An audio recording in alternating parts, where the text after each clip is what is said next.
سڵاو قوتابیانی پۆلی 12 لەوانەی ئەوڕۆماندا باسی یونیتی دووەم دەکەین گرامار.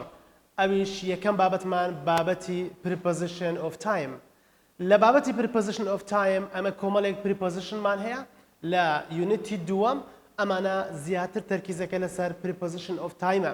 خۆی ئێمە preposition of placeشمان هەیە بەڵام کتابی پۆلی 12 زیاتر تەرکیزی لەسەر preposition of time هەیە. ئێستا کۆمەڵێک preposition of time مان هەنا دێن یەک باسییان دەکەین بۆ ئەوەی ئێوەی بەڕێز ئاشنا بن بە شێوازی بەکارهێنان و دواتریش هەندێک پرسیاری وزاری حەل دەکەین لەسەر ئەم prepositionانە. ئۆکەی ئەگەر تەماشا بکەین بابەتەکەمان ناوی چیە؟ preposition of time یان ئامرازەکانی پەیوەندی بۆ کات، واتە ئەمانە ئامرازی پەیوەندینە لە بۆ کات بەکاردێن. خۆ هەندێک جاران دەبینین بۆ شوێنش بەکاردێن بەڵام هەروەکو پێم گوتی ئەمانە زیاتر تەرکیز لەسەر کات دەکەینەوە لێرانە. ئۆکەی چەند prepositionێکمان هەیە، یەکەمیان at، دواتر in، on، ئەوجا during. ئەمانە هەمویان preposition of time-ن. ئێستا دێن تەماشا دەکەین at لەگە چ بەکاردێ. ئەگەر ئاتی بنووسین ئەلێرانە دەبتە چ؟ دەبتە at 4 o'clock. کەواتە ئێمە 4 o'clockمان هەیە چی لەگە بەکاردێ؟ ئێمە ئاتی لەگە بەکاردێنین at 4 o'clock. دواتریش لێرە 3 PM یاخود 8 AM مەبەستم ئەوایە ئەگەر AMت هەبوو و یاخود PMت هەبوو و یاخود o'clockت هەبوو دەبێت تۆ هەموو جارێ ئاتی لەگە بەکاربێنی. چ prepositionێک بەکاردێ؟ prepositionی at لەگەر ئەمانە بەکاردەهێنرێت. و هەروەها وشەی تریشمان هەیە بۆ نمونە night دەبێت ئەتو برێ at night یاخود دەرێ at midnight و یاخود midday و یاخود noon. ئەمە هەمویان دەکرێت چیان لەگە بەکاربێ at noon، at midday، at midnight، at night. ئەمانە هەمویان چیان لەگە بەکاردێ؟ ئاتیان لەگە بەکاردێ. the weekendمان هەیە دەرێ at the weekend و هەروەها dinner یان lunch at dinner، at lunch، at Christmas، at Easter و هەروەها هەشتیشمان at the moment. ئەمانە هەر هەمویان چیان لەگە بەکاردێ؟ ئەمانە ئاتیان لەگە بەکاردێ. کەواتە پێویستە تۆ ئەمانە لەبەر بکەی و بزانی ئەمانە ئاتیان لەگەر بەکاردەهێنرێت. زۆر باشە. prepositionە چکەمان هەیە ئەویش پێی دەرێن in. ئەگەر تەماشا بکەی in لەگەر ئەمانە بەکاردەهێنرێت. in the morning، in the afternoon، in the evening. ئەمانە کاتەکانی ڕۆژن. بەیانی afternoon دواتریش eveningمان هەیە. ئەتو دەرێتە in the morning، in the afternoon، in the evening. ئەمانە هەمیان بەیەکەوە چیان لەگە بەکاردێ؟ ئینیان لەگە بەکاردێ. هەروەها دەرێتن ئین لەگە چیترش بەکاردێ؟ لەگەر مانگەکان و وەرزەکان لەگەر ساڵش بەکاردێ. مانگەکان جانیوەری، فێبریوەری، مارچ، ئەپریل، مەی هەر هەمویان ئەمانە مانگەکانن. وەرزەکانشمان هەیە spring، summer، autumn، winter. ئەمانەش چنە؟ ئەمانەش وەرزەکانن. و ساڵیشمان هەیە هەر ساڵێک هەر ڕقەمێک بی مەثەلەن 1992 دەرێ in 1992. با تەماشایان بکەین ئەلێرە بۆشایەکەم دروست کردیە دەرێت in April، in May، in June یاخود دەرێ in spring، in summer، in autumn، in winter. هەر هەمویان تەواون. دواتر ساڵەکانمان هەیە هەر ساڵێک بی 2016، 2017. ئەمانە هەر هەمویان چنە؟ هەمویان ساڵن دەتوانی ئینیان لەگە بەکاربینی. شتێچکەشمان هەیە لەگە سەدا مەثەلەن دەرێن in the 19th century دەبی لەگەر ئەم شێوازانەش ئینی بەکاربێنی. in the 19th century. in the future ئەوەش مستەڵەعێکە بەکاردێتن in the future. و هەروەها in the Easter holiday لەبەرەوەی لێرە تەنها ئیسترمان هەبوو لێرە Easter holiday ئەوە پێکەوە دەبی ئەتو ئینی لەگە بەکاربێنی. زۆر باشە. ئێستا بێنە سەر on. prepositionشکەمان هەیە ئەویش پێی دەرێن چ؟ on لەگە چ بەکاردێ؟ لەگە ڕۆژەکانی هەفتە بەکاردێ، لەگە بەروار بەکاردێ و هەروەها لەگەر ئەم شتانش بەکاردێ. ئێستا ڕۆژەکانی هەفتە Sunday، Monday، Tuesday دەبێت ئەتو بێ on Sunday، on Monday، on Tuesday. ئەوانە هەمووی on لەگە بەکاردێ. و April 7th ئەوە پێی دەرێن بەروار واتە مانگ و ڕۆژ بەیەکەوە. مانگ و ڕۆژ بەیەکەوە پێی دەرێن بەروار و یاخود هەندێک جار ساڵیشی لەگەرە ئاساییە. April 7th دەبێتە on April 7th. بەڵام ئەتو ئەگەر بەس ئەپریلی برەی بەتەنیا هەلێرە ئەپریلمان هەبوو بەتەنیا دەبێت ئەتو ئینی لەگە بەکاربێنی. بەڵام ئەگەر تاریخی لەگە بوو یعنی ڕۆژی لەگە بوو یان مانج لەگە بوو لەو حالەتەی ئەتو دەبی دەبتە بەروار کە بووە بەرواریش دەبێت ئەتو ئۆنی بەکاربێنی. وهروها on لەگە هەندێک شتی دیکەش بەکاردێ بۆ نمونە دەرێ on your birthday on New Year's Day on Christmas Day on time on a winter evening طبعا پێکەوەیە on a winter evening on a warm day ئەوانش هەمیانچیان لەگە بەکاردێ ئۆنیان لەگەر بەکاردێ ئەمانە کاتن مادام کاتن ئەتوو دەتوانێت preposition of timeیان لەگەر بەکار بهێنی یەکەمان هەیە ئەویش پێی دەرێن during ئەمیش preposition of time during بەڕاستی during لەگە زۆر شتی بەکاردێ مثلا دەتوانم برێم during the day during the night دائما کاتێکی درێژی لە دوا بەکاردێ بۆ نمونە درێم during the week during the week during January during the March during the year ئەوان هەمیان چنە during یان لەگە بەکاردێ بەڵام during شتێکی هەیە دەرێت دائما the بەکاردێت لەگەر during ئەگەر تەمەشا بکەین the بەکاردێت لەگەر during ئەگەر تەمەشای بکەین okay the لەگەر during بەکار دەهێنرێت مەسەلەن دەرێن during the day یاخود دەرێن during the night تەمەشاکە they لەگەرە during the night during the week during the month during the year during the spring during the April ئەوانە هەر هەمویان during یان لەگەر بەکاردێ during لەگە زۆر شتی دیکەش بەکاردێ وەکو ئەنتڵیا ئەمانە مەجالی زۆری تێدایە کە durinگی لەگەر بەکار بهێنرێت قوتابی خۆشەویست پێویستە ئەتوو پێش هەموو شتێک ئەتوو بزانی ئەمەوزوو ئەکەیت و ناوێت preposition of time ئەگەر لە ئیمتحان هاتەوە مثلا durinگی داوەتو یاخود ئینی داوەتو یاخود ئاتیدا گوتی ئەمە چییە ئەمە preposition of time ئەمە verba ئەمە adverba دەبی ئەتوو بڕیار بدەی بزانی ئەمانە چینە ئەمانە پێیان دەگوترێت preposition of time زۆر باشە قوتابی ئازیز ئێمە چەند نمونەیەکمان هەیە لەوەی بزانین ئەمە چۆن ئەم prepositionانە بەکاردێنین تەماشای نمونە یەکەم بکەین we have to go for a holiday during the summer we have to go for a holiday during the summer ئێستا لێرە duringمان لەگە چی بەکارهێنا the summer یعنی کاتێکی دوور و درێژی لە دوا بەکار هاتووە ئەگەر تەماشای نمونەی دووەم بکەین his birthday party is on Sunday گوتیتم چێ on Sunday چونکە ئەمن گوتم لەگەر ڕۆژەکانی هەفتە on بەکاردێ at 5 p.m. کەواتە PM مان هەیە یان AM مان هەبی دەبی ئەتوو ئاتی لەگە بەکاربینی دواتر دەرێم in the afternoon یعنی ئەمانە دەکرێت هەمویان بکرێنە بۆ شای یعنی ئەمە بکرێتە بۆ شای ئەمە بکرێتە بۆ شای ئەمەیان بکرێتە بۆ شای یاخود ئەمەیان بکرێتە بۆ شای هەر هەمویان ئاساییە زۆر جاران لە پرسیاری preposition of time سێ بۆ شایمان هەیە خۆی زۆربەی پرسیارەکانی وزاری دوو بۆ شای دەداتێ یاخود یەک بۆ شایە بەڵام لە preposition of time هەندێک جاران هەموو جارش نییە هەندێک جاران سێ بۆ شای دەداتێ زۆر باشە the other prepositions of time are ئێمە جگە لە in on at during چەند prepositionێکمان هەیە of time تەماشاکە before مان هەیە لەگە after by until یاخود till فەرقی نییە before و after ئەگە تەماشا بکەین قوتابی بەڕێز ئەگە تەماشای before و after بکەین دەتوانین برین before و after لەگەر هەموو کاتەکان بەکاردێ دەتوانم برێم before January after January وانە دەتوانم برێم before 5 p.m. after 5 p.m. ئەوەش دەبیتن یعنی before و after لەگەر زۆربەی کاتەکان دەبی لەبەرەوە لە ئیمتحانی وزاری هەندێک زەحمەتە بێتەوە ئەگەر بێتەوەش دەکرێت بگونجێت و هیچ مشکلەی نابیتن بایمان هەیە by ئەوەش prepositionێکەیە بایش ئێستا نمونەی وەردەگرن لەسەر by دوای until و تڵیشمان هەیە ئەوانە یەکشتن ئەوانە هەردووچیان یەکن until و تڵ یەک معنات دەداتێ ئەمانە هەردووچی یەکە با نمونە یەکەم وەربگرین قوتابی خۆشەویست تەماشاکە the manager will be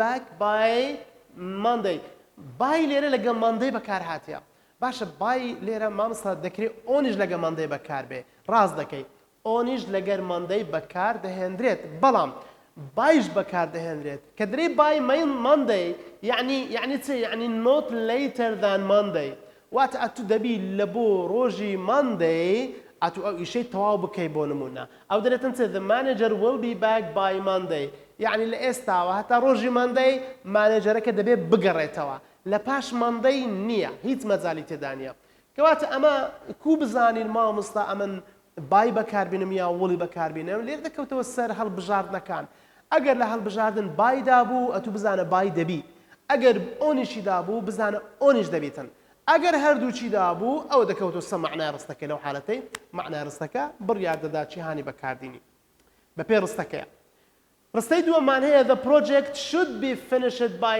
next month the project should be finished by next month خۆی next month خۆ ئەوەش ڕۆژەکانی هەفتەی نییە بەڵام next month بایم لەگە بەکاری نەکەوەتە بای لەگەر هەموو کاتەکان دەبی باش لەگەر هەموو کاتەکان دەبی بەڵام دەکەوتەوە سەر ڕستەکەی بە تایبەتی ئەگەر should be و will be و ئەوانەی تێدابی یعنی کوبرەیان مەستی تێدابی ئەوانە هەندێک ئیجبارت دەکا بۆ ئەوەی ئیشەکە لە فلانە وەختە تەواو ببی لەبەر هەندێ by next month کەواتە the project should be finished یعنی ئەو پرۆژەیە دەبێ هەر تەواو ببی هەتەکەینێ هەتە next month یعنی لە بۆ مانج داهاتوو دەبی پرۆژەکە هەر تەواو بکەی هیچ مەجالی تێدا نییە My friend is waiting here until 3 p.m. until تنزارك هاتوا ولا امتحاني وزاريش until 3 p.m. خوي أما دكري برين at 3 p.m. atيش دبي لقى 3 p.m.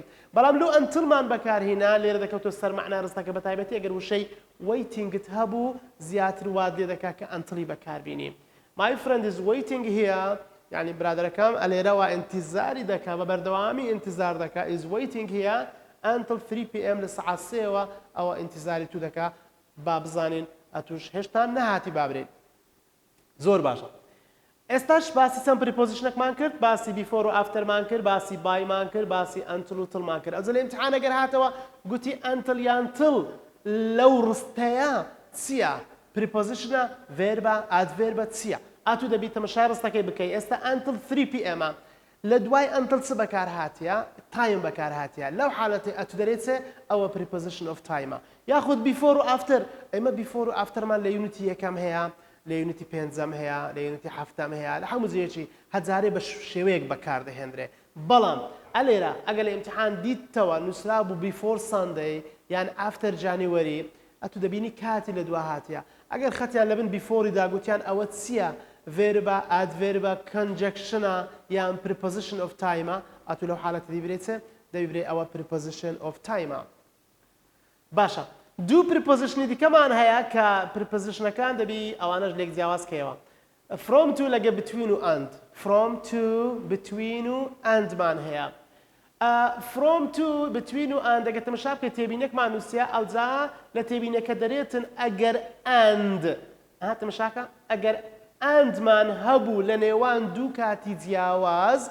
أو أتو دتواني betweeni بكار بهني كتابي برز between و from يعني between و and from to أوانا لقر دو كاتي جیاواز بكار دين دتوانم برم from Sunday to Monday دتوانم برم from January to مثلا February يعني شتش كبرم أو دو كاتي جیاوازت هبي أو زهيني from بكارده يعني between بكارده بلام أجل لنيوان هردو كات جیاوازكا and من هبو أو الستاسد اللي رتدادنهم اللي between دادنهم بلام أجل لنيوان هردو كات جیاوازكا to من هبو استا 8 a.m. لقى 10 p.m.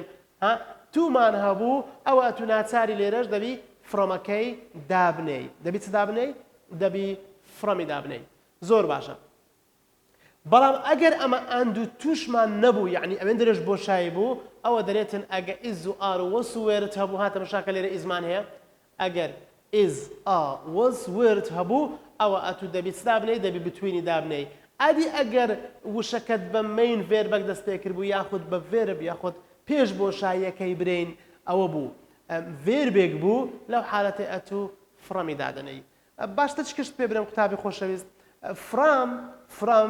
from to یان با بریم پێکەوە لەگەر ڕۆتینی بەکاردێ ڕۆتین واتە ئەو شتانەی کە بە بەردەوامی ڕوو دەدەن every day every week every time ئەمانە ڕۆتینی تێدایە مادەم ڕۆتینی تێدایە ئاتوو دەبی برێ ئەوە from توی لەگە بەکاردێنین بەڵام between لەگە ڕۆتینی بەکار نایە ئەدی between لەگە چ بەکاردێ between لەگەرەوەی بەکاردێ ئەگەر مناسبەیەکەبی لۆ ماوەیەکی مثلا ساڵە یەک جار ئەو مناسبە ڕوو بدا لەوانەیە birthday بی لەوانەیە graduation party بی لەو حالەتی ئەتوو تەنها betweeni بەکاردێنی ئێستا دوو نمونەی تر وەردەگرین لۆی ئەتوو بزانی زیاتر چۆنە کارەکەت باشە. The graduation party is dash ئەوە تایمە چیدایە dash تایمێکشیدایە کەواتە مادام دوو تایمە ئەتو زۆر بە ئاسانی دەتانی بڵێ دەتوانین from یان بتوینی بەکاربینین. باشە لێرە چۆن بتوانین ئەمە چیهانی هەڵبژێرین ها بتوین ئاندیدایە from تووشیدایە ئەوانەشیدایە طبعاً بەس لەو دووە یەکەوە کوزانیمان ئەتو لەبەرەوەی لێرە ئزت هەیە دەتوانی بتوینی دابنێ مثلا the graduation party is between ئەمە and ئەم کاتە یعنی بواسطەی ئەو ئزەی ئەتو دەتوانی ئەگەر ئاندەکە کرایتە بۆ شایی هیچ کاریگەری نابی ئزەکە یارمەتیت دەدا یعنی ئەوە تەوقعێکی زۆر باشە. دواتر ئەلێرە تەمەشای ڕستەی دووەم بکە لێرە بە ڤێرب دەستی پێکردی واتە لە پێش بۆشایەکەی چت هەیە ڤێربت هەیە ئەوە ڤێربمان هەیە دەرێن from to لۆ from to هەڵبژات کە ئەلێرە ڤێربمان هەیە هەروەکو لە تێبینەکەش لە بۆ توم نووسیتەوە ها ئەوە تێبینەکەیە ئەو زانیاریانم هەمووت لە بۆ نووسیتەوە زۆر باشە. ئێستا دێن هەندێک پرسیاری وزاری تەمەشا دەکەین لەسەر چی لەسەر preposition of time. ئەتو دەزانی preposition of time ئەکان چەند قلبوون ئێستا مەثەلەن ئاتت هەیە ئینت هەیە ئۆنت هەیە ئەنتڵت هەیە و هەروەها چیترشت هەیە before و afterت هەیە byت هەیە until till و هەروەها from to لەگە between و ئەندی ئەوانە هەر هەمیان چینە هەمیان preposition of time لە سەنڕایزی پۆلی 12 یونیتی دووەم باسییان لێوە کراوە.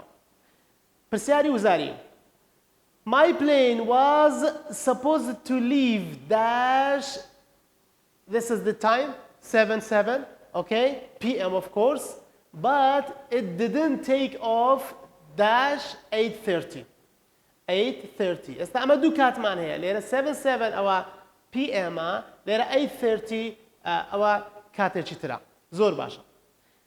ئەمە تەمەشا بکەین بزانین ئەگەر ئاتی لێرە دابنێم ئاتی دابنەی دەبتە چ دەبتە at 7 PM ئەوە کێشەمان نییە یعنی ڕستەکە بە پێی معناش دەخوا my plane was supposed to leave at 7 PM but it didn't take off یعنی هەڵنەفری dash 8:30 بزانە کەواتە ئەمە لێرە ئەنتڵیش ئەگە دابنێن یەکسەر وەڵامەکە چی لێدێ وەڵامەکە ڕاست دەردەچی کەواتە ئەمن بە تونگۆت ئەنتڵ دەکرێت لەگەر کات و لەگەشتی جیاوازش بەکاربێ یاخود بابرێن لەگەر هەموو کاتەکان بەکاربێ لەبەر ئەوە دەتوانین برێن ئەی ڕاستە لەبەر چی ئەی ڕاستە لەبەرەوەی ئات لە بۆ ئەم بۆشایی دەبی و ئەنتڵیش لە بۆ ئەم بۆشایی دەبی ئەدی مامۆستا بی لەبەر چ غەڵەتە بی ئەگەر ئاتی لێرە دابنەی ئات مشکلەی نییە بەڵام ئۆن دەکرێت لەگەر ئەم کاتێ بەکاربینی نەخێر باشە ئەنتڵی لێرە دابنێ ئەوە معنایەکەی یەکسەر دەگۆڕی ئین لەگەر ئەم کاتەش بەکار نایەتن دوایە ئاتی لێرە دابنێت تەواوە ئەدی ئینی لێرە دابنێ ئینەکە لێرە دابنەی غەڵەت دەردەستی کەواتە لە پرسیاریەکان ئات و ئەنتڵ بەکار دەهێنرێت ئەی is right. بێنە سەر question number 2 لە question number 2 ئەگە تەمەشا بکەی there is a meeting dash 9 dash 10 dash the morning بزانە چەند بۆشایی سێ بۆشایی دایتە تو دوو کاتت هەیە لەگە the morningi خۆ ئەتو دەزانی لەگە the morningi چ بەکاردێ لەگە the morningi ئین بەکاردێ کەواتە ئینمان هەیە لێرە ئەو دەکرێت ڕاستبی ئینە چکەشمان هەیە لێرە دەکرێت ئەوەش ڕاستبی ئەدی ئەوانێ تر باشە ئەگە برێن there is a meeting from 9 o'clock to 10 in the morning ئەوە لەوانێ ڕاستبی هیچ عیبی نییە in the morning ئەدی ئەگە ئەمە ئەوەی دابرێن there is a meeting from 9 on 10 on لەگە چ بەکارهێنێ لەگەر ئەو کاتێ بەکارهێنێ on قەت لەگەر کاتی بەکار نایە لەبەرەوە فرومی لێرە دادەنێن توش لێرە ئینەکەش لەگە ئێرە کەواتە B is right بیەکەشمان تەواو دەرچوو بێنە سەر question number 3 لە question number 3 My cousins arrived from Germany. My cousins arrived from Germany Tuesday. تمشي Tuesday بكا. And they will be here dash the end of the next week. باشا. دائما لقى روجكانا حفتة سبا كاردينين أما درين on لقى روجكانا حفتة بكاردي زور حمودة به. وأجل امتحان هاتوا تو يكم زار دبي فكر دبو تبتي لبو أونا كي بتي باشا بقى أوني داني ليرة on Tuesday and they will be here until the end of the next week يعني دكري أوانا هردوشان راس دابنين دكري هردوشان راس دابنين بعد شيء أوبشن كان يترج بكين أجل أوند ليرة دانا نسراته no preposition يعني بيوزناك ليرة he's دابني إلو بيوزناك يعني أتو my cousins arrived from German Tuesday آخر preposition man بيوزتا ليرة داري preposition man بيوز نيا كواتا وش غلطة preposition man بيوزتا أجر until داني until Tuesday يعني my cousin arrived from German until Tuesday آخر أول نابي and they will be here at the end of the next week أوش حد يعني زور معناها كي ناخوش دكا أدي إنو آتي دابني إن لقى روجا كان حفتة بكرنا آتي لكرنا كوات الليرة إما A is correct أما A كي براس هل دبجيرين آخر برسيار question 4 the lessons started dash the afternoon dash Monday and Friday باشا the lesson started from the afternoon دبي خوي in the afternoon معناها يعني during the afternoon لقى Monday and Friday دبي تسبة كاربي دبي on بكاربي تمشاكا ها ليرة on مانية Monday اونی بکاربینا تو لگه مانده بکارنای اد بکارنای این بکارنای کواتا اتو ناتاری لگه اونی بکاربینی ادی لگه in the afternoon لیرش اینه که بکاربینا کواتا B is right the lessons started in the afternoon on Monday and Friday اوش ولا مراستكيا زور باشا كتابياني خوشويست اما باسي preposition of time مملبو كردن أمانة ليونيتي كمان بابتي كمان grammar preposition of time بيم قتي preposition of time تنزوري كمان هيو زورة كانت ناسي وهروها شوازي امتحاني شزاني تسونا ودبي أتو preposition كان لبربكي شوازي امتحانيش بزاني هيت preposition شي كي of time معنية أو عندنا control بكو هيت كشت ناميني بهواي سودة شي باش خواتن لقال